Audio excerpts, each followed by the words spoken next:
The taste of champagne turned bitter in my mouth as I read the email. Terminated, effective, immediately. On my 35th birthday.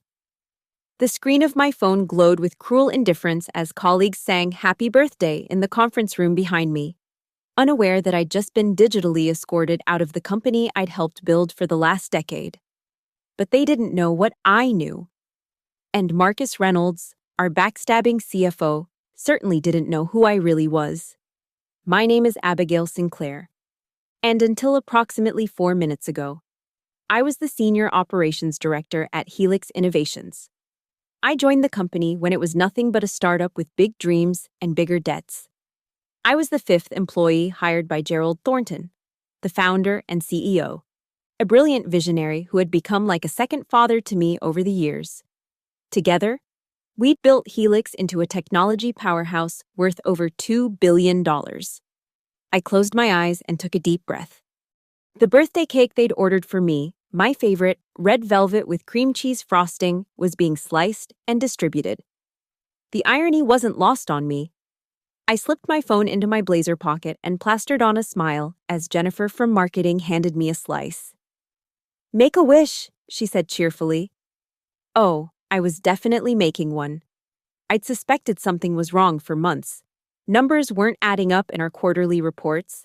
Decisions were being made behind closed doors. Gerald had been traveling more frequently, supposedly for investor meetings, but his calendar was mysteriously empty when I checked. Then, 3 weeks ago, he'd called me into his office after hours. "Abby," he'd said, using the nickname only he was allowed to use. "I need to tell you something important, but you can't tell anyone else. Not yet."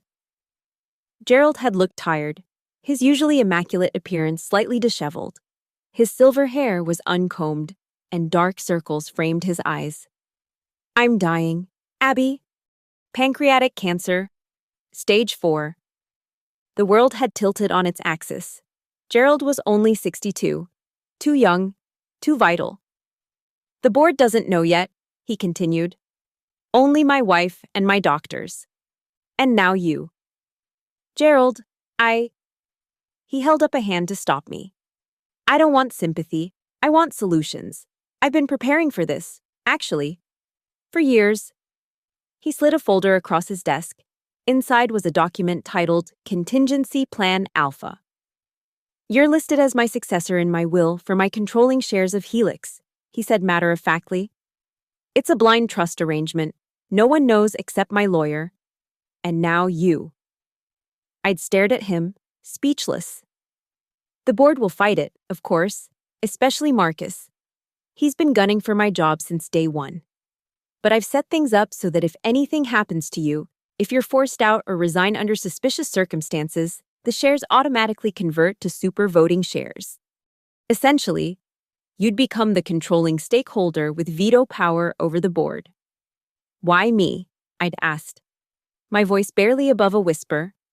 Gerald had smiled then, the same smile he'd given me when I'd landed the Miller account that saved the company in our early days. "Because you're the only one I trust to preserve what we've built. The only one who cares about the people here more than the profit margins." Now, standing in the conference room with cake crumbs on my plate, I understood. Gerald hadn't appeared at work for the past 2 weeks. Medical leave, his assistant had told everyone, but I knew better. He was gone, and Marcus had moved quickly. I excused myself from the birthday gathering and went to my office to collect my personal belongings. The security escort would arrive soon, standard procedure for executive terminations. I had exactly 17 minutes before they'd come knocking. I unlocked my desk drawer and removed a small USB drive. Gerald had given it to me along with the folder. Insurance, he'd called it. I hadn't looked at the contents yet, respecting his privacy. Now I wished I had. As I was placing framed photos into a cardboard box, my phone buzzed with a text from an unknown number. "It's Angela." The message read, Angela was Gerald's wife. "G passed last night. Funeral is private, family only. As he requested. He said to tell you. Execute Alpha." The photo frame slipped from my hands, shattering on the floor. Gerald was gone. and his last message to me was clear. The security team, 2 men in ill-fitting suits, arrived precisely on schedule. Ms. Sinclair, we need to escort you from the premises, the taller one said, not unkindly. I nodded, picked up my box, and followed them out. As we passed the open-plan office, conversations hushed. Confused looks followed me. Good employees who had no idea what was happening at the top. In the elevator, I sent a text to Gerald's lawyer, Julian Blackwood. 3 words. Alpha is go. His response came before I reached the lobby. Understood. 9 a.m. tomorrow, my office. Marcus Reynolds watched from the reception area as I was escorted out, a smug smile playing on his lips. He was 42, ambitious, and ruthless. He joined Helix 3 years ago and had been systematically consolidating power ever since. Abigail, he called as I walked past. Sorry things didn't work out. Happy birthday, though. I stopped and turned slowly. Our eyes met across the lobby, and for just a moment, I let him see what was coming. Not anger, not hurt, but absolute, unwavering determination. His smile faltered. Thank you, Marcus, I replied calmly, for everything. Today has been illuminating. Confusion replaced his smugness. Good. Let him wonder. I walked out of Helix Innovations into the bright spring sunshine, not as a defeated ex-employee, but as its shadow CEO. They just didn't know it yet. The next morning, I dressed with purpose, a charcoal gray power suit, crimson blouse, and the pearl earrings Gerald had given me when we secured our first $1 million contract. For the woman who's worth more than pearls, he'd said. Julian Blackwood's law office occupied the entire top floor of a downtown high-rise. His receptionist recognized me immediately and ushered me into his corner office without delay. Julian was in his 60s, with salt and pepper hair and the sharp eyes of a man who'd seen every legal trick in the book. He rose from behind his massive desk as I entered. Abigail, he said, extending his hand. I was hoping we wouldn't have to implement Alpha so soon after Gerald's passing. That makes 2 of us, I replied, shaking his hand firmly. But Marcus wasted no time. Julian gestured for me to sit and pressed a button on his desk phone. Marissa, bring in the Alpha files, please, and hold all calls. While we waited, Julian studied me. Are you sure you want to do this? Once we begin, there's no turning back. Marcus and the board will fight with everything they have. I thought about the decade I'd given to Helix, about the employees whose livelihoods depended on the company's success, about Gerald's vision for an ethical technology company in an industry that often sacrificed ethics for profit. I'm sure, I said. Julian's assistant entered with a leather portfolio embossed with the Blackwood & Associates logo. She placed it on the desk and left without a word. Gerald prepared meticulously, Julian said, opening the portfolio. As of midnight last night, his 51% controlling interest in Helix transferred to the Thornton Blind Trust, of which you are the sole trustee. Furthermore, your termination yesterday triggered the super voting conversion clause. He pushed a document toward me. This gives you effective control of 76% of voting shares, even though you only control 51% of actual equity. I scanned the document, hardly believing what I was seeing. Gerald had created an impenetrable legal fortress around his succession plan. There's more, Julian continued. Gerald suspected financial improprieties. He hired private forensic accountants 6 months ago. Their findings are concerning. He handed me a thumb drive similar to the one Gerald had given me. This contains evidence that Marcus Reynolds, in collusion with 2 board members, has been systematically embezzling funds and manipulating financial statements to drive down the company's value. Why would they want to devalue Helix? I asked. Because, Julian explained, they've been quietly approached by Nexus Technologies for a hostile takeover. If Helix's stock price falls below a certain threshold, Nexus can acquire it at a bargain price. Marcus and his conspirators stand to receive substantial kickbacks for facilitating the deal. Nexus Technologies was our biggest competitor. known for acquiring smaller companies, stripping their assets, and laying off most of their workforce. If they got Helix, hundreds of jobs would be lost. So what's our play? I asked, my mind already racing through possible strategies. Julian smiled, reminding me suddenly of Gerald. That's entirely up to you, Ms. CEO. But if I were you, I'd make a statement. By noon, I had reviewed all the evidence on both drives. The picture was worse than I'd imagined. Marcus and board members Elizabeth Daniels and Richard Kang had orchestrated an elaborate scheme not just to embezzle, but to deliberately sabotage key projects, drive away top talent, and create the conditions for a fire sale acquisition. I called Julian. I need to move fast.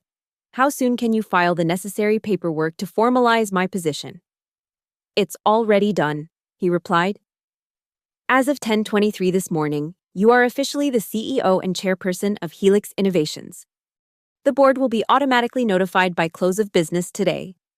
Perfect. I need one more thing. Emergency board meeting powers. There was a pause on the line. That's aggressive. Abigail. You want to invoke the emergency provision? Exactly. For tomorrow morning. I'll make it happen, Julian said after a moment. But be prepared for war. I spent the rest of the day preparing. I called 5 trusted employees who had been with the company almost as long as I had, asking them to meet me for dinner. I needed allies inside. We met at a private dining room in an upscale restaurant downtown. David Chen, our lead software architect, Sophia Williams, head of HR, Miguel Hernandez, our chief information security officer, Rachel Kim, marketing director, and James Porter, head of research and development. They were surprised to see me, having heard about my termination. Thank you all for coming, I began after we'd ordered. What I'm about to tell you must remain absolutely confidential until tomorrow morning. I explained everything, Gerald's death, my new position, and Marcus's betrayal. Their reactions ranged from shock to outrage. Those bastards, David muttered. Gerald built this company from nothing, and they were going to sell it for parts. So what's the plan? Rachel asked, always the pragmatist. I smiled. Tomorrow at 9 a.m., there's an emergency board meeting. I'll need all of you there as witnesses and to help implement what comes next. Which is, James prompted. A complete corporate restructuring, I replied, and justice. The next morning, I arrived at Helix headquarters at 7 a.m. Security had been informed of my new status, and my access badges had been reactivated. The lobby guard's eyes widened when I walked in. Good morning, Ms. Sinclair, he stammered. We weren't expecting you.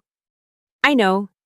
Kevin, I replied, remembering his name from the countless mornings I'd greeted him over the years. It's going to be an interesting day. I went straight to Gerald's office, my office now, and began setting up. The emergency board meeting would be held in the executive conference room across the hall at 9 a.m. sharp. By 8:30, my 5 allies had arrived, along with Julian and 2 associates from his firm. At 8:45, board members began arriving, confusion evident on their faces. Marcus was the last to enter, at 8:57. He stopped dead when he saw me seated at the head of the conference table. What the hell is this? He demanded. Security. They won't be coming, Marcus, I said calmly. Please, take a seat. The meeting is about to begin. His face flushed with anger. You have no authority to be here. You were terminated. Julian stood. Actually, Mr. Reynolds, Ms. Sinclair has every authority. As CEO and chairperson of Helix Innovations, she's called this emergency board meeting as is her right under the corporate bylaws. Marcus looked around wildly. This is absurd. There must be some mistake. Elizabeth Daniels, a thin woman in her 50s who served as our chief marketing officer and board member, spoke up. Explanation. Now. I nodded to Julian, who distributed folders to each board member. These documents confirmed that upon Gerald Thornton's death, his controlling interest transferred to a blind trust. As trustee of that blind trust, Ms. Batos Sinclair now controls 51% of Helix shares. Furthermore, due to certain triggering events, specifically her wrongful termination, those shares have converted to super voting status, giving her effective control of 76% of voting rights. The room erupted in chaos. Marcus shouted about fraud. Elizabeth demanded to see Gerald's will, and Richard Kang was already on his phone calling someone. I let the noise continue for exactly 1 minute before pressing a button on the conference room control panel. A loud, attention-grabbing tone sounded through the speakers. "That's enough," I said, my voice steel. "We have serious business to address. Specifically, the systematic embezzlement of company funds and the attempted sale of Helix to Nexus Technologies at a deliberately devalued price." The room went silent. Marcus's face drained of color. I nodded to Miguel, who connected his laptop to the room's projection system. "Miguel, please show the board what we found." For the next 30 minutes, Miguel walked the board through a devastating presentation of evidence, falsified financial reports, backdated documents, secret meetings with Nexus executives, and offshore accounts where embezzled funds had been stashed. When he finished, I looked around the table. The uninvolved board members, 4 of them, looked shell-shocked. Marcus, Elizabeth, and Richard looked like cornered animals. "This is all circumstantial," Marcus said, but his voice lacked conviction. "You have no proof I was involved." I smiled and pulled out my phone. "Actually, I do." I played an audio recording, Gerald's voice, clear and strong despite his illness, speaking with Marcus in what was obviously a secretly recorded conversation. "So we're agreed," Marcus's voice said on the recording. "You take medical leave, I act as interim CEO. We drive the stock down another 15 points, and Nexus makes their move. You get a golden parachute.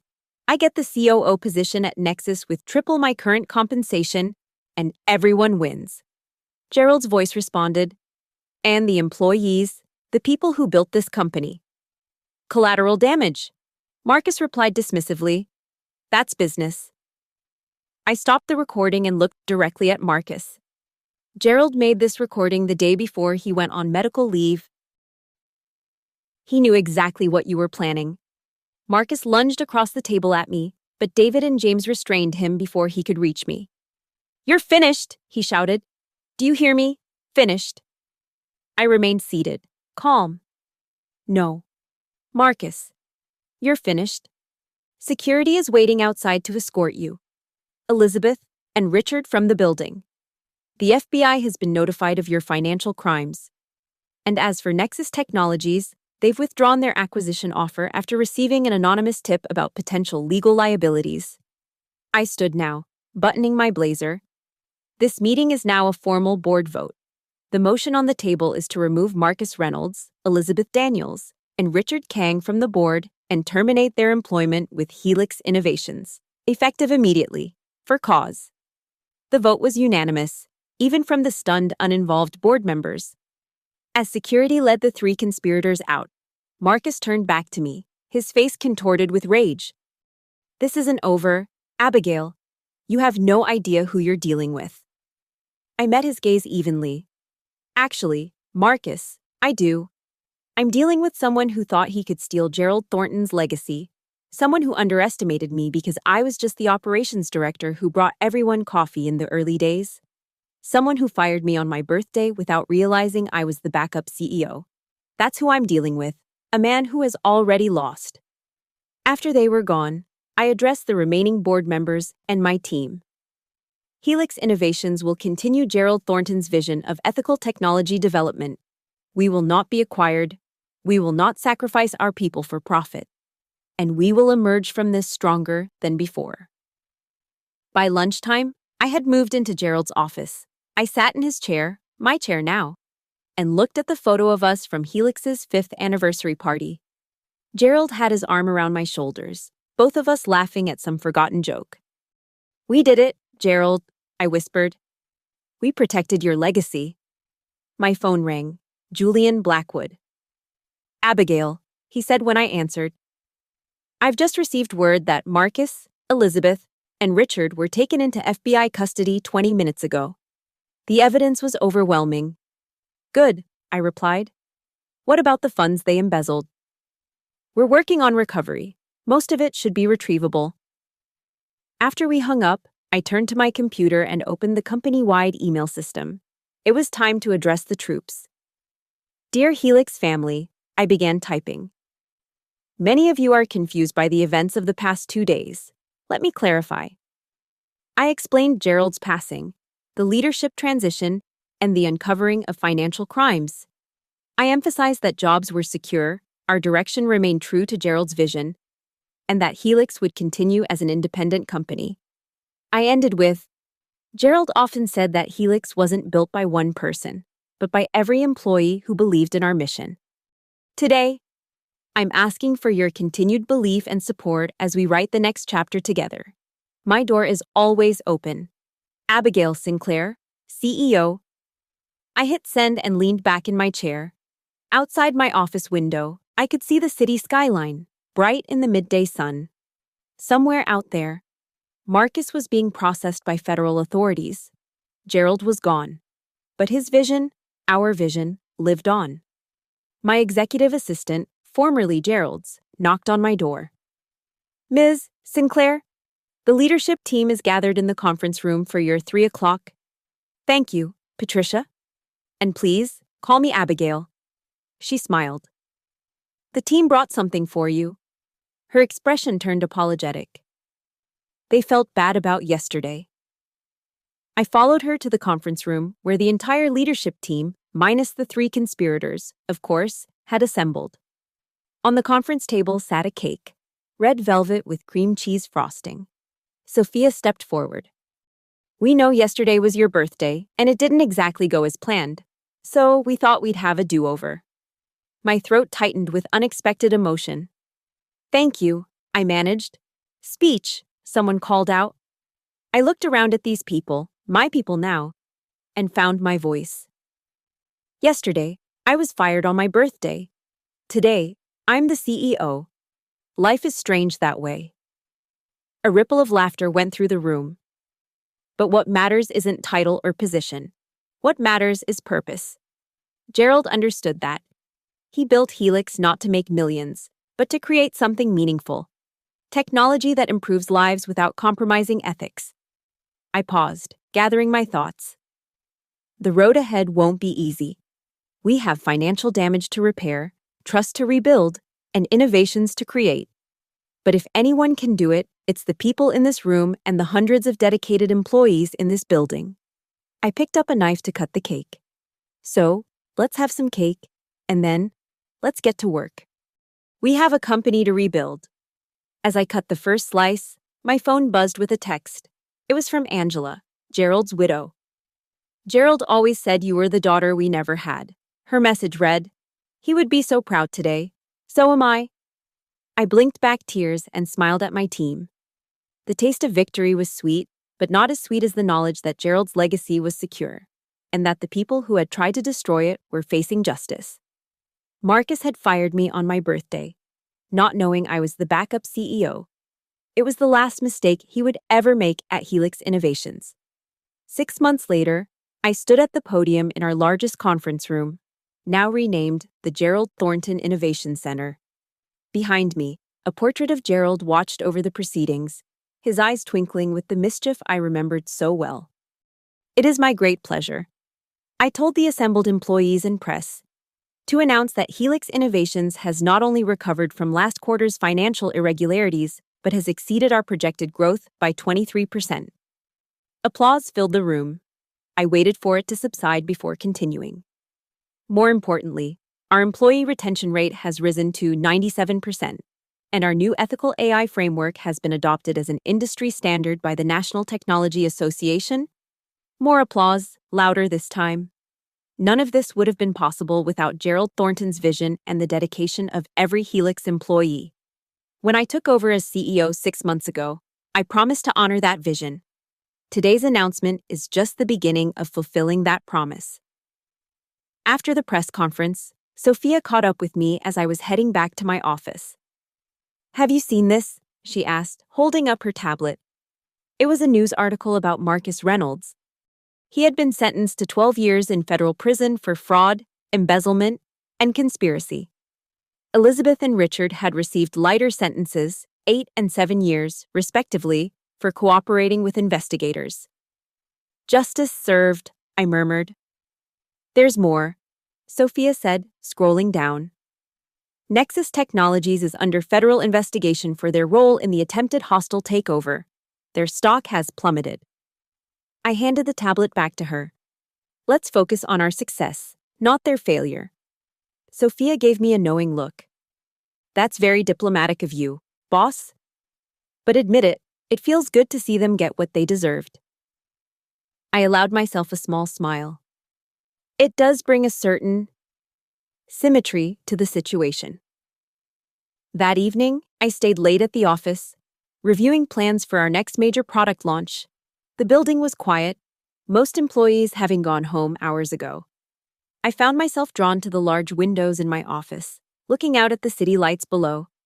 My phone rang. Angela Thornton. Abigail, she said warmly when I answered. I hope I'm not interrupting. Never, I assured her. What can I do for you? I was going through Gerald's things, she said, and found something I think you should have. Could you come by the house this weekend? I agreed, curious about what Gerald might have left behind. That Saturday, I drove to the Thorntons' estate in the suburbs. It was a beautiful home, large but not ostentatious, reflecting Gerald's preference for understated elegance. Angela greeted me with a hug. At 60, she remained a striking woman with the same sharp intelligence that had attracted Gerald decades ago. He always spoke so highly of you, she said as she led me through the house to Gerald's study. From that first day when you interviewed with him, he said, that young woman will run the company someday. The study was exactly as I remembered it from my few visits, walls lined with books, a massive desk by the window, and Gerald's collection of antique fountain pens displayed in a glass case. Angela went to the desk and unlocked a drawer with a small key. From it, she removed a leather-bound journal and handed it to me. His private journal, she explained. He started it the day he founded Helix. The last entry was 3 days before he died. I took it reverently, feeling the weight of Gerald's thoughts in my hands. Angela, I can't accept this. It's too personal. She shook her head. He wanted you to have it. There's a letter inside for you. With trembling fingers, I opened the journal and found an envelope with my name written in Gerald's distinctive handwriting. I removed the letter and began to read. Dear Abby, it began, if you're reading this, then I'm gone. And you've successfully executed Alpha. I never doubted you would. Tears blurred my vision as I continued reading. I've watched you grow from an eager young professional into a formidable business leader. You possess something rare in our industry, a moral compass that never wavers, even when it would be profitable to compromise. His words continued, alternating between practical advice about running Helix and more personal reflections on our decade of working together. The final paragraph caught in my throat. I never had children of my own. But if I had a daughter, I would have wanted her to be exactly like you, brilliant, compassionate, and unstoppable when fighting for what's right. The company is yours now. Make it everything we dreamed it could be. With eternal faith in you. Gerald. I wiped away tears and looked up at Angela, who was discreetly dabbing at her own eyes. Thank you for this, I said softly. It means more than I can express. She nodded. He knew what he was doing when he chose you. We both did. Back at my apartment that evening, I sat on my balcony with a glass of wine, leafing through Gerald's journal. His entries chronicled the birth and growth of Helix, the early struggles, the breakthrough moments, the strategic decisions that had shaped our trajectory. One entry from 5 years ago caught my attention. Marcus Reynolds approached me today about joining Helix. Impressive resume, Harvard MBA, experience at top firms. But something feels off. Too polished, too perfect. Abby doesn't like him either, says he reminds her of a shark. But we need someone with his financial expertise for the next growth phase. We'll proceed with caution. I sipped my wine, thinking about how differently things might have gone if Gerald had trusted his initial instincts about Marcus. Another entry. From just 7 months ago. My diagnosis is confirmed, 6 to 12 months at best. Have begun implementing contingency plan Alpha. Abby is the only choice to succeed me. The board won't like it. They see her as too idealistic, too employee-focused. Exactly why she's perfect. Marcus is showing his true colors now that he thinks I'm weakening. Caught him in my office yesterday, claimed he was leaving reports. My private files had been disturbed. Time to accelerate Alpha. I closed the journal, overwhelmed by the trust Gerald had placed in me. He had known what was coming and had prepared meticulously to protect his company, our company, from those who would dismantle it for profit. On Monday morning, I arrived at the office with renewed purpose. The journal had given me insight into Gerald's long-term vision for Helix, including projects he'd been considering but hadn't yet implemented. I called the leadership team together. I want to discuss a new initiative. I began once everyone was seated. Gerald had been exploring the idea of a Helix Foundation, a nonprofit arm of our company dedicated to bringing technology education to underserved communities. I outlined the concept, watching as interest sparked in their eyes. This isn't just charity, I explained. It's investment in future talent and innovation, and it honors the ethical foundation on which Helix was built. By the end of the meeting, we had formed a task force to develop the foundation concept. Sophia would lead it, with representatives from each department contributing ideas. As the team filed out, David lingered behind. "This is why he chose you," he said quietly. Marcus would have never considered something like this. No immediate ROI, no boost to quarterly numbers. I smiled. Some returns can't be measured in a quarterly report. Over the next year, Helix thrived under my leadership. We launched 3 successful products, expanded into 2 new markets, and the Helix Foundation awarded its first round of technology scholarships to 50 promising students from low-income backgrounds. On the anniversary of my taking over as CEO, and the day after what would have been my 36th birthday, I received a peculiar email from an anonymous account. The subject line read simply, "Unfinished business." The body contained a single line, "You won the battle, but not the war." I forwarded it to Miguel, our security chief, who traced it to a public computer in the prison where Marcus was serving his sentence. Apparently, he had convinced someone to send it on his behalf. "Should we be concerned?" Miguel asked when he reported his findings. I thought about it for a moment, then shook my head. Add it to the security file, but otherwise, no. Marcus is where he belongs. His threats are as empty as his ethics. That evening, I stayed late again, a habit I'd developed since becoming CEO. The solitude of the after-hours office gave me time to think strategically, without interruption. As I was reviewing acquisition proposals, Helix was now in a position to expand through strategic purchases rather than being acquired ourselves. My office door opened. Patricia stood there, looking apologetic. "Sorry to interrupt, but there's someone here to see you. She doesn't have an appointment, but she's very insistent." Before I could ask who it was, a woman walked past Patricia into my office. She was in her early 30s, professionally dressed, with the confident bearing of someone used to getting her way. "Ms. Sinclair," she said. "I'm Victoria Reynolds. Marcus is my brother." I maintained a neutral expression, gesturing for her to sit. "What can I do for you, Ms. Reynolds?" Patricia hovered uncertainly at the door until I nodded that it was okay for her to leave. Victoria sat across from me, studying my face. "You're not what I expected." "And what did you expect?" I asked. "From the way Marcus described you. A vindictive, power-hungry opportunist who manipulated her way into the CEO position." I couldn't help but laugh. Projection is a powerful psychological defense mechanism.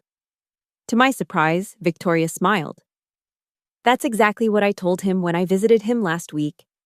She reached into her bag and removed a flash drive, placing it on my desk. "Marcus asked me to deliver this to someone at Nexus Technologies. Said it contained proprietary Helix information that would be valuable to them." I looked at the flash drive, then back at her. "And yet you're here." Victoria nodded. My brother made his choices. Bad ones. But that doesn't mean I have to participate in his revenge schemes. She pushed the drive toward me. I don't know what's on it, and I don't want to know. I just want to be done with this mess. I picked up the drive, turning it over in my fingers. Why come to me directly? You could have mailed it anonymously. She held my gaze. Because I wanted to see for myself the woman who brought down my brother. The woman he underestimated so catastrophically. And your verdict? Victoria stood, smoothing her skirt. I think Marcus never stood a chance. She turned to leave, then paused at the door. For what it's worth, I'm sorry for what he did. To you and to this company. After she left, I called Miguel again and handed him the flash drive. Check this for malware before we look at the contents. Full quarantine protocols. 2 hours later, Miguel returned. It's clean, but the contents are concerning. He set up his laptop and showed me what he'd found. The drive contained detailed personal information about me, my address, financial records, even surveillance photos taken outside my apartment building. Marcus was planning something, Miguel said grimly. This goes beyond corporate espionage into something much more personal. I stared at the images, feeling a chill despite the warmth of my office. Increased security at headquarters. And I'll need personal protection for a while. Already arranged, Miguel assured me. I've also notified the FBI, since this constitutes stalking and possibly conspiracy to commit further crimes. I thanked him and, once alone, sat back in my chair, processing this new development. Marcus's hatred ran deeper than I'd realized. Even from prison, he was plotting against me. The next morning, I was informed that Marcus had been placed in solitary confinement after the FBI visited him regarding the flash drive. His prison privileges had been revoked indefinitely. Life at Helix continued. We launched the Gerald Thornton Innovation Hub, a state-of-the-art research facility dedicated to developing ethical AI solutions. I personally interviewed each researcher we hired, ensuring they shared our vision of technology that served humanity rather than exploiting it. 18 months after I became CEO, we held a company-wide celebration for Helix's 15th anniversary. The atrium of our headquarters was transformed for the evening event, with Gerald's portrait prominently displayed. During my speech, I looked out at the sea of faces, employees who had weathered the storm with us, new talent attracted by our renewed vision, and even Angela Thornton, who had become a close friend and mentor. 15 years ago, Gerald Thornton had a vision for a different kind of technology company. I told them, one that valued people over profit, ethics over expediency, and long-term impact over short-term gains. There were times when that vision was threatened, when easier, more profitable paths beckoned. I paused, thinking of Marcus and his conspirators, of the battle we'd fought to preserve Gerald's legacy. But the true strength of Helix has always been in all of you, the people who believe in our mission enough to fight for it, who understand that what we build today shapes the world tomorrow. After the applause died down and the celebration continued around me, I slipped away to my office for a moment of quiet reflection. On my desk sat a framed photo, not the one of Gerald and me from years ago, but a new one taken at the opening of the Innovation Hub. In it, I stood surrounded by our leadership team, all of us laughing at something just out of frame. My phone buzzed with a text from Julian Blackwood. Marcus's appeal denied. Case closed. Finally. I smiled, set down my phone, and returned to the celebration, to my company, my people, my legacy intertwined with Gerald's. As I rejoined the party, I caught sight of my reflection in the glass doors leading to the atrium. I hardly recognized the woman staring back at me. Gone was the uncertain operations director who had once brought coffee to early morning meetings just to be included. In her place stood the CEO of a billion-dollar company, confident, battle-tested, and victorious. Someone handed me a glass of champagne as I re-entered the celebration. Sophia appeared at my side, resplendent in a midnight blue dress. To the woman who saved Helix, she said, clinking her glass against mine. I shook my head. We all saved Helix. I just happened to have the legal leverage. Sophia laughed. Always deflecting praise. One of your more endearing qualities.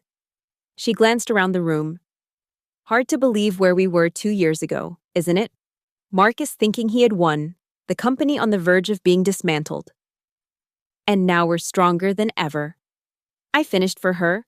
The party continued well into the evening. I made my rounds, chatting with employees from every department, learning names, listening to ideas. This was the part of leadership I valued most, the human connections that reminded me why our work mattered. As the event wound down, Angela found me near the memorial display dedicated to Gerald. He would be so proud, she said, linking her arm through mine. Not just of the company's success, but of how you've grown into the role. I squeezed her hand. I still miss his guidance. He knew you wouldn't need it for long, she replied. That's why he chose you. The next morning, despite the late celebration, I arrived at the office early. The cleaning crew was still removing evidence of the previous night's festivities, but the quiet of the early morning was exactly what I needed. I had decisions to make. Major ones. Nexus Technologies, our once predatory competitor, was struggling. Their failed attempt to acquire Helix, combined with the federal investigation into their business practices, had sent their stock plummeting. There were rumors they might not survive the quarter. On my desk sat a comprehensive analysis of their assets, prepared by our financial team. The irony wasn't lost on me. We were now in a position to acquire them. I was reviewing the numbers when David knocked on my open door. You're here early, he observed, leaning against the door frame. Especially after last night. I gestured to the report. Thinking about Nexus. David entered and took a seat across from me. The board is split. Half want to acquire them for the market share and talent. The other half think it's too risky given their legal troubles. And you? I asked. What do you think? He considered for a moment. I think it's poetic justice. But I also think we need to be careful not to become what we fought against. His words echoed my own thoughts. Acquiring Nexus would be the ultimate victory over Marcus and his conspirators. But it also carried risks, not just financial ones, but ethical ones as well. If we do this, I said slowly, it would be different from what they planned for us. No mass layoffs, no asset stripping. We'd integrate their best people and technologies into our culture. David nodded. That's what I would expect from you. The question is whether the market will see it that way, or just as revenge. I smiled. Since when do we make decisions based on market perception rather than what's right? Never, David admitted. That's why we're still here. After he left, I sat with the decision. Acquiring Nexus would be a bold move, one that would cement Helix's position as an industry leader. But David was right. We needed to ensure we didn't become the very thing we had fought against. I pulled out Gerald's journal, now a regular source of guidance for me. I flipped to an entry from years ago, when Helix was still small but growing rapidly. Turned down acquisition offer from Megatech today. Gerald had written, the money was tempting, would have made all of us wealthy beyond dreams. But their track record of dismantling acquired companies and discarding the people doesn't align with our values. Better to grow slower but retain our soul than to sell out for quick profit. His words, written nearly a decade earlier, still resonated. I made my decision. At the board meeting later that week, I presented an alternative to the Nexus acquisition, a strategic partnership with 3 smaller, innovative companies that shared our ethical approach to technology. Together, we would create an alliance that could compete with larger corporations while maintaining the independence and culture of each member company. Instead of consuming our competition, I explained to the board, we'll collaborate with like-minded innovators. It's a longer path to growth, but a more sustainable one. The board debated vigorously, but in the end, approved my proposal. We would pass on acquiring Nexus, instead focusing on building something new and different in the industry. After the meeting, one of our newer board members, Diane Fletcher, a venture capitalist who had joined 6 months earlier, approached me. Bold move, passing on Nexus. she said. Most CEOs would have gone for the kill. I'm not most CEOs, I replied simply. Diane studied me with newfound respect. No, you certainly aren't. Gerald chose well. The news that Helix had formed a strategic alliance rather than pursuing acquisitions made headlines in the technology press. Our stock took a temporary hit as some investors had been hoping for more aggressive growth tactics, but it rebounded quickly as analysts recognized the long-term potential of our approach. 3 months later, Nexus Technologies filed for bankruptcy. Their assets were sold off piecemeal to various buyers, none of whom shared Marcus's vision of dismantling Helix. It was a quiet end to what had once been our greatest threat. I received another prison email from Marcus the day Nexus's bankruptcy was announced. You could have finished what I started. Too weak to do what's necessary. This isn't over. I deleted it without responding. Marcus's threats had lost their power to disturb me. He was a footnote in Helix's history now, nothing more. On my 37th birthday, 2 years after the day I was fired and subsequently took control of the company, I decided to do something different. Instead of the usual office celebration, I took the day off. No meetings, no emails, no business calls. I spent the morning hiking in the mountains outside the city, something I hadn't done since before becoming CEO. The physical exertion and solitude were exactly what I needed. Time to reflect on the journey of the past 2 years and to contemplate the path ahead. At the summit, I sat on a rocky outcropping and looked out over the valley below. The city a distant cluster of buildings shimmering in the morning sun. I pulled out my phone, breaking my own rule about disconnecting, and scrolled to a photo of Gerald and me from years ago.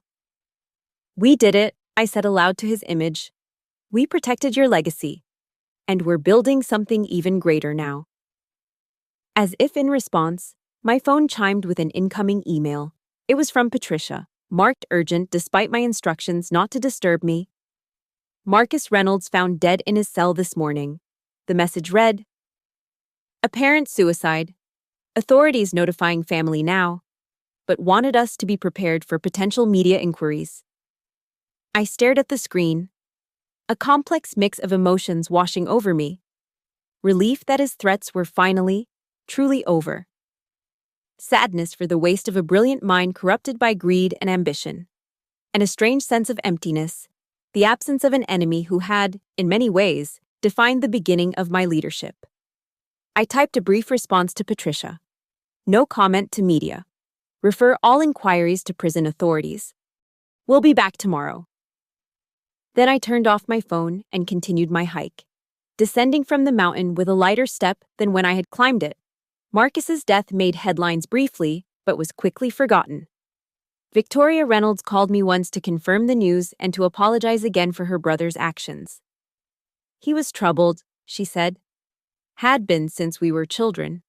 Always wanting more, never satisfied with what he had.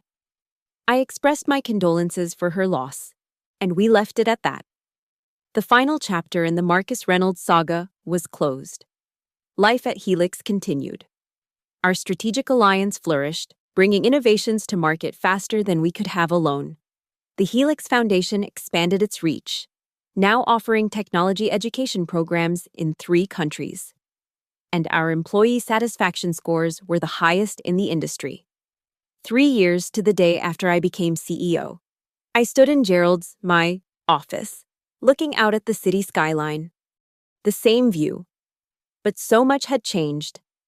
A knock at the door interrupted my reverie.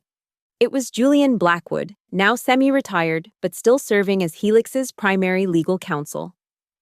Abigail, he greeted me warmly. Do you know what day it is? I smiled. 3 years since Alpha was executed. 3 years since I took over. Julian nodded, producing a bottle of champagne from behind his back.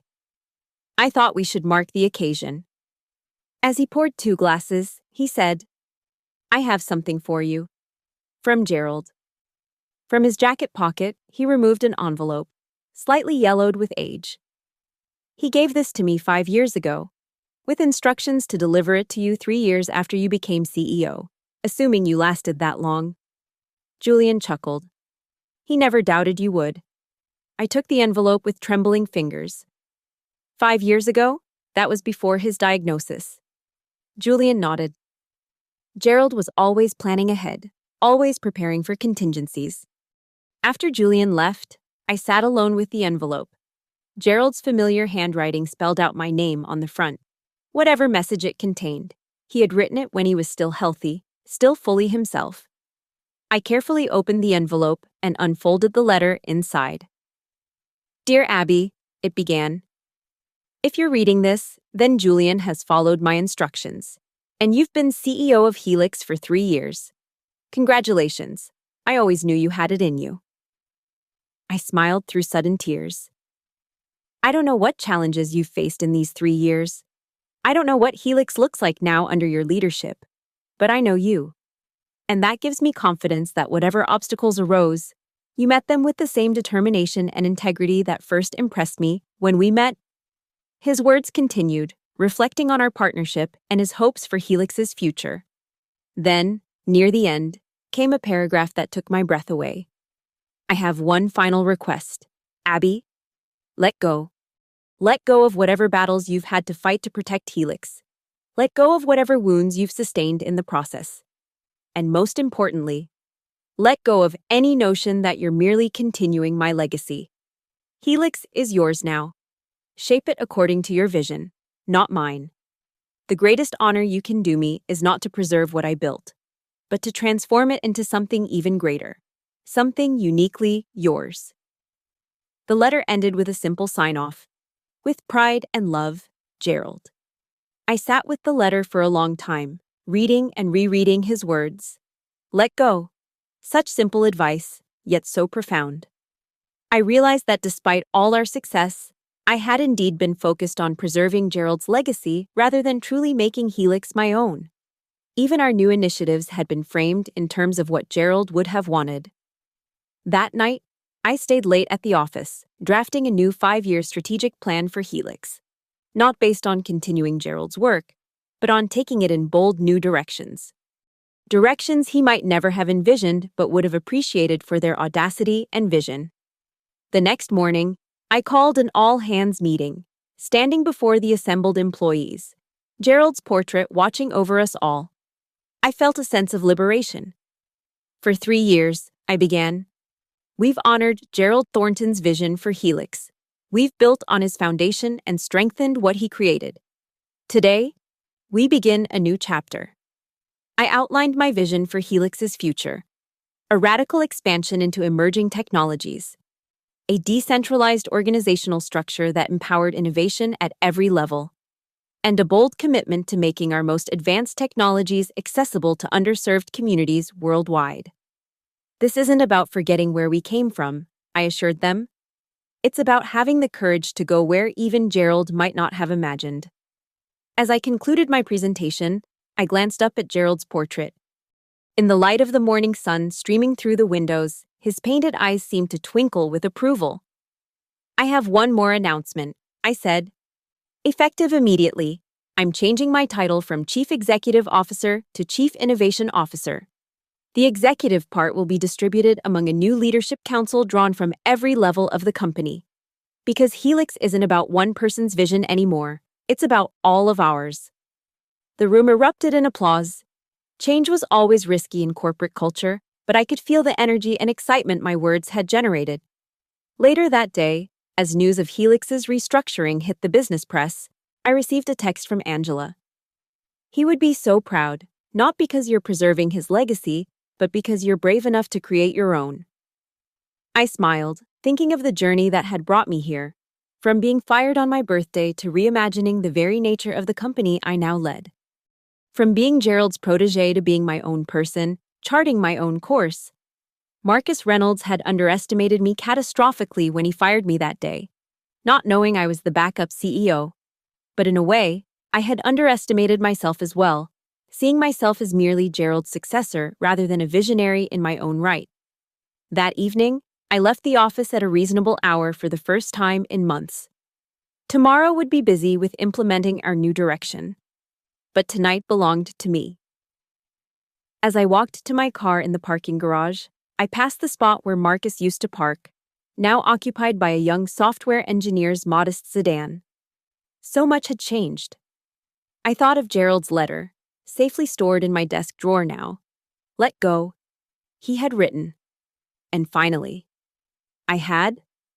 The evening air was cool as I drove home, windows down, letting the breeze wash away the last vestiges of the past. Ahead lay a future I was now free to shape, not as Gerald's successor, not as Marcus's nemesis, but simply as myself. Abigail Sinclair. Reimagining what a technology company could be. My phone rang, the hands-free system in my car displaying unknown caller.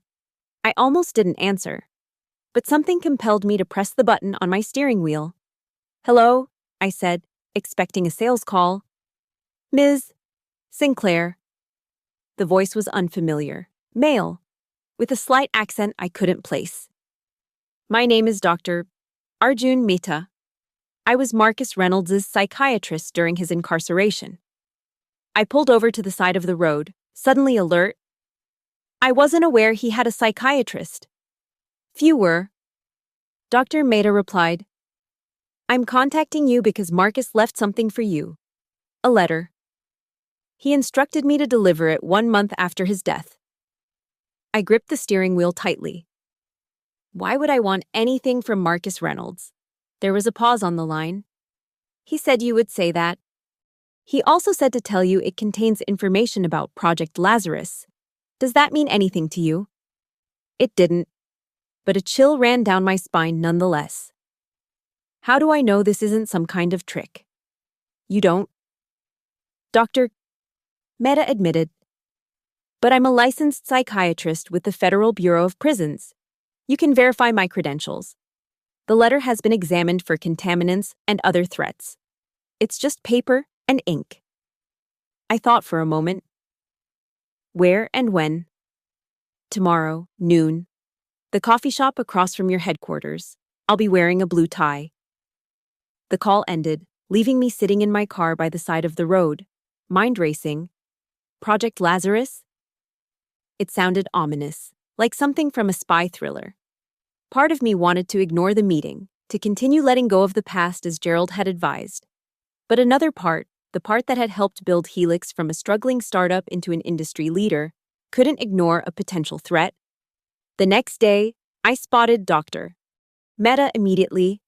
He was in his 50s, with salt and pepper hair and wire-rimmed glasses, the promised blue tie standing out against his white shirt. He sat alone at a corner table, a manila envelope before him. Dr. Mehta, I said, approaching his table. Abigail Sinclair. He stood, extending his hand. Ms. Sinclair, thank you for coming. We sat, and he pushed the envelope toward me. As I mentioned, this was examined thoroughly. It contains only a 3-page letter. I took the envelope, but didn't open it. Did you read it? He shook his head. Doctor-patient confidentiality extends beyond death. I only know what Marcus told me, that it contains information about something called Project Lazarus, and that you would want to know about it. Did he say anything else? About me? About Helix? Dr. Mehta hesitated. He spoke of you often. His feelings were complex. Hatred, certainly, but also a grudging respect. He called you the worthy adversary he never expected. I nodded, unsurprised. Marcus had always been capable of recognizing talent, even in those he despised. In his final weeks, Dr. Mehta continued. He seemed to find a strange peace. He said, she won, but it's not over. Some fires keep burning even after the match is extinguished. Another cryptic statement. I slipped the envelope into my bag. Thank you for delivering this. Dr. Mehta stood. Ms. Sinclair, one more thing. In my professional opinion, Marcus Reynolds was a deeply troubled man with narcissistic tendencies and a profound inability to accept defeat. Whatever is in that letter, remember the source. With that warning, he left, leaving me alone with Marcus's final communication. I didn't open the envelope immediately. I carried it with me to the office, through a day of meetings about our new organizational structure, and back home that evening. It sat on my kitchen counter while I prepared dinner, its presence a nagging reminder of the past I was trying to leave behind. Finally, after dinner, I opened it. Inside were 3 pages of handwritten text, the penmanship precise and controlled, so like Marcus in its perfection. Abigail, it began without preamble. By the time you read this, I will be gone. Not by the state's hand as they intended, but by my own choice, on my own terms. My final act of agency in a life that became defined by a single catastrophic failure, underestimating you. I continued reading, my heart rate accelerating as I absorbed his words. I want you to know that I don't regret trying to take control of Helix. I regret failing. I regret not seeing you for what you were, Gerald's true protégé.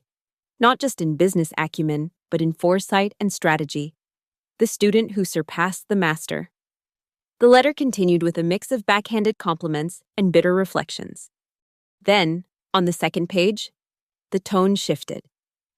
But my death is not the end of our story. Abigail, before my arrest, I initiated Project Lazarus, named for the biblical figure who rose from the dead. It is, quite simply, a fail-safe, insurance against my failure. My hands began to tremble as I read on. 3 former Helix employees, loyal to me and terminated in your purge of conspirators, have been systematically gathering evidence about Helix's security vulnerabilities, financial weaknesses, and legal exposures. They have created what you might call a dead man's switch, a package of information set to be released to competitors, regulators, and the press 6 months after my death unless certain conditions are met. The conditions followed a multi-million-dollar payment to a specified offshore account, the resignation of key Helix leaders including myself, and a public statement acknowledging mismanagement and ethical failures in the company. You're too smart to give in to such demands. Marcus's letter continued. So consider this not a threat, but a final game between worthy opponents. The players on my side are operating independently now. They don't know I've revealed their existence to you. Find them before the 6-month deadline expires. Stop Project Lazarus. If you can. The letter ended with a chilling postscript. You destroyed everything I built. Abigail, it seems only fair that my legacy should be the destruction of everything you've built in return. Game on. One last time. I set the letter down, my mind racing. 6 months from Marcus's death gave me just under 5 months to identify and neutralize this threat. But where to begin? Marcus had provided no names, no clues to the identities of his co-conspirators. I called Miguel immediately. Our chief information security officer would need to be the first to know. I need you in my office first thing tomorrow, I told him. And bring Sophia from HR. We have a situation. The next morning, I shared Marcus's letter with Miguel and Sophia, watching their expressions shift from disbelief to concern. Is this credible? Sophia asked. It could be his final attempt to mess with your head.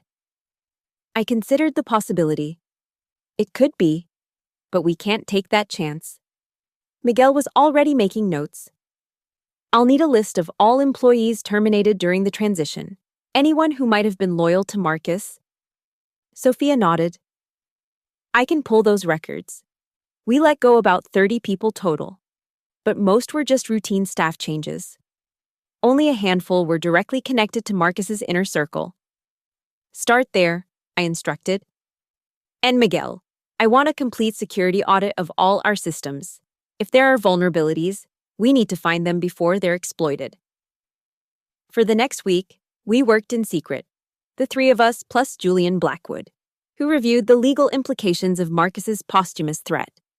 We identified 7 former employees who fit the profile, mid-level managers and technical staff who had been particularly close to Marcus and who had left under less than amicable circumstances.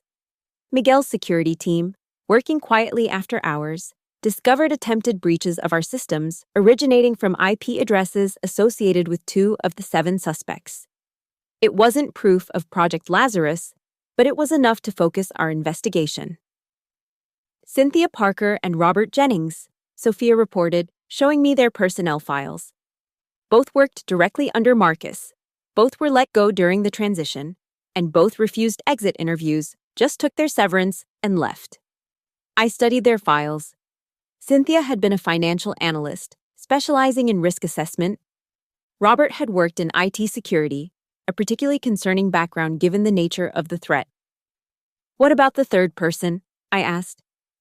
Marcus mentioned 3 conspirators. Miguel shook his head. No clear indicators yet. The other 5 suspects have been quiet, at least in terms of digital footprints we can track.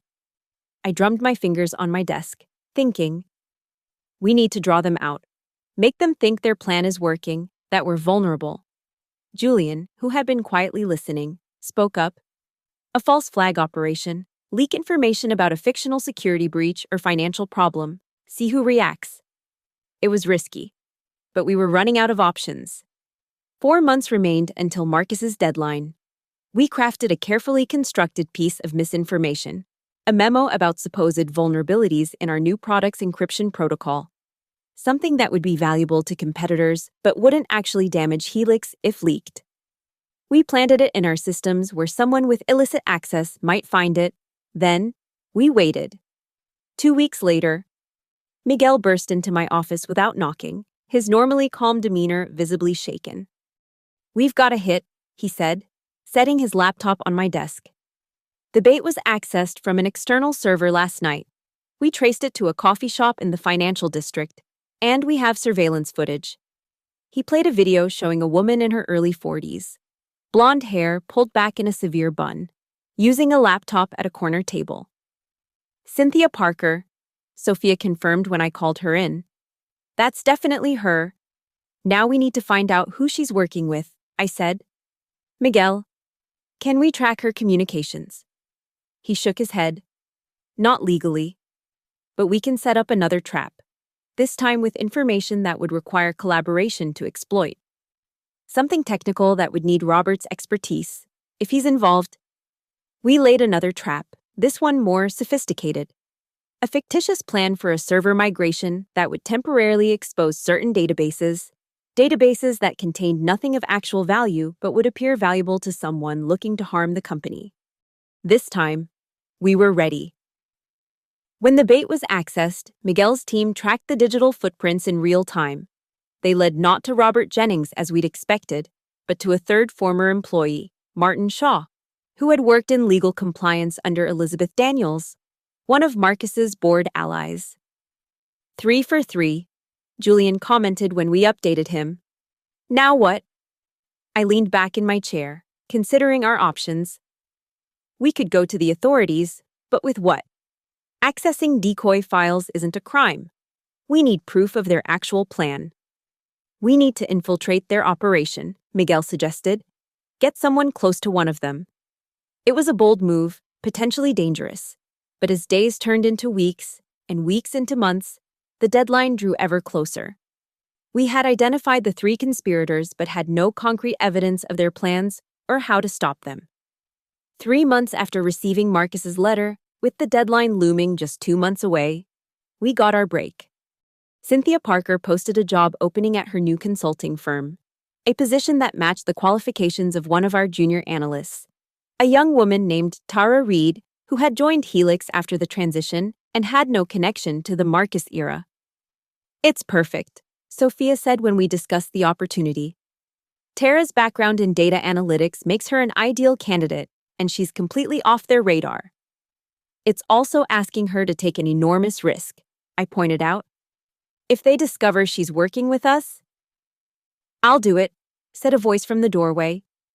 Tara stood there, having arrived for the meeting we'd called to discuss the possibility with her. Sorry, I was early and overheard, but I want to help. Tara was 28, brilliant, with a quiet confidence that reminded me of myself at her age. We spent the next week preparing her, creating a believable backstory, coaching her on how to appear interested in corporate espionage without seeming suspicious, and setting up secure communication channels. She got the job. Over the next month, Tara fed us information in careful, encrypted messages. Cynthia's firm was indeed a front for Project Lazarus. The 3 conspirators, Cynthia, Robert, and Martin, We're preparing a comprehensive attack on Helix, scheduled for exactly 6 months after Marcus's death. They have financial records, Tara reported during a secure call, doctored to show irregularities, technical documentation suggesting security flaws, and what they're calling personal misconduct evidence against several executives, including you, Abigail. Fabricated, I assume, I said. Some of it, Tara replied. But some appears legitimate. Emails, recorded conversations, things that seem real but taken out of context. The picture became clearer with each passing day. Marcus's conspirators had created a devastating package of information, some real, some manipulated, all damaging if released to the public. They planned to simultaneously send it to regulators, competitors, major customers, and the press. With 1 month left before their deadline, we finally had enough evidence to take legal action. Julian prepared injunctions while Miguel documented the conspiracy. We brought in federal authorities, presenting our evidence of corporate espionage and extortion. The arrests were made quietly, efficiently. Cynthia Parker was taken into custody at her office. Robert Jennings was arrested at his apartment. Martin Shaw was apprehended at the airport, apparently attempting to leave the country. The evidence Tara had gathered, combined with what was found on their devices, was damning. Project Lazarus was dismantled before it could be activated.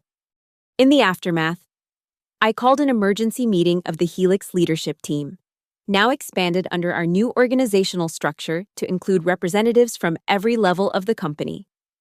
The threat has been neutralized, I told them, explaining the basics of what had happened without revealing all the details. But this experience has taught us something important. We are still vulnerable to threats from the past if we don't fully commit to the future. I proposed an acceleration of our reorganization plans, a complete overhaul of our security protocols, and a new transparency initiative to prevent the kind of secretive power consolidation that had enabled Marcus's original conspiracy. No more shadows, I concluded. No more vulnerabilities born from centralized control. Helix will be stronger, not because of a fortified center, but because of a distributed network of responsibility and authority. The team embraced the vision with enthusiasm. In the weeks that followed, we implemented changes that transformed Helix from a traditional corporate hierarchy into something new, a collaborative enterprise where leadership emerged organically from expertise and contribution, rather than title or position.